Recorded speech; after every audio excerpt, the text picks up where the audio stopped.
In this tutorial, I will explain how replace by fee, RBF, and child pays for parent, CPFP transactions work in the BlockSettle terminal. Bitcoin miners choose which transactions to include into the next block based on the fee that the user pays. A higher fee results in a higher chance of getting into the next block, hence making the transaction quicker. Replace by fee simply means that you, prior to the first blockchain network confirmation, replace the on-mine transaction with a new transaction with a higher fee. It also allows you to replace the transaction entirely, so it can be spent back to yourself as well. Make a right-click on the RBF flag transaction in either the Transactions tab or the Overview tab, then click on Replace by Fee, RBF.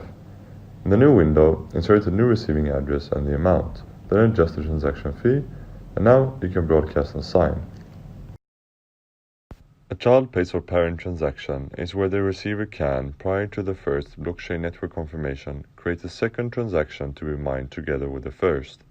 This is done by increasing the fee of the second transaction by an amount which covers the shortfall of the first transaction, increasing the probability of both transactions being mined in the next block. First, make a right-click on the transaction under the Transactions tab or the Overview tab. Then click on Child Pays for Parent. In the new window, you create a CPFP transaction by inserting the new address and the amount.